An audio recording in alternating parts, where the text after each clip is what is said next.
मित्रांनो, तुम्हाला प्रश्न पडला असेल काळे पाणी काय, तर ब्लॉगमध्ये कंटिन्यू सांगतो.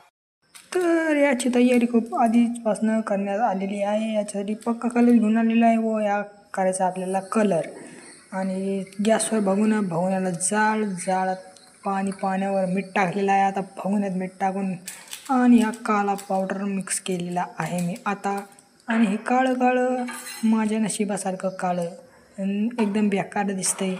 तर त्याच्याकडे लक्ष देऊ नका. आपल्या पॅन्टला कलर झाला पाहिजे. तर आपण आता टाकणार आहे आपली पॅन्ट जिचा कलर गेलेला आहे. सो पॅन्ट आता टाकली आहे. पाणी अतिशय गरम झालेलं आहे, त्यामुळे जरा जपूनच वापर करावा लागेल. आम्हाला हत्यार वापरावं लागतील. तर ह्या आवाजाकडे लक्ष देऊ नका, कारण आवाज हा येतच असतो पूर्ण. पण आणि अतिशय कष्ट घेऊन त्या पॅन्टीला पूर्ण असं डीप करण्यात आलेलं आहे असं मला वाटतंय. बट असं काही झालेलं नाही आहे. तर त्याच कारणामुळे मला हाताला चटके बी बसले आहेत. ते दाखवतो मी तुम्हाला दिसत नसतील, बट अतिशय पोळलेलं आहे. पूर्णपणे डीप करून घेतलेले आहे आता पॅन्ट. आणि आता जातो बाथरूममध्ये. तिथं आता ही पॅन्ट टाकतो बकेटमध्ये आणि आंघोळ करायची राहिलेली मित्रांनो. आता जर मदरने बघितलं मला असं काय करताना, तर जाम वाट लागणार आहे माझी.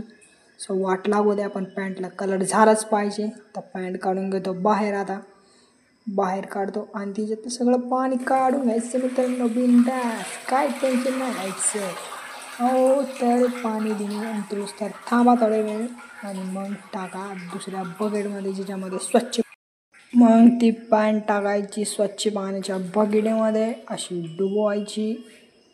डाब खाली टाकलायची, वर वाढायची. असं करून तिच्यामधलं सगळा ब्लॅक काय जे काय असेल ते सगळं काढून टाकायचं. जो वर निघते तो वर काढायचं आणि मग घालायची ती वाळायला. आणि मग बाहेर वाळायला घातलेली आहे आता पॅन्ट मी.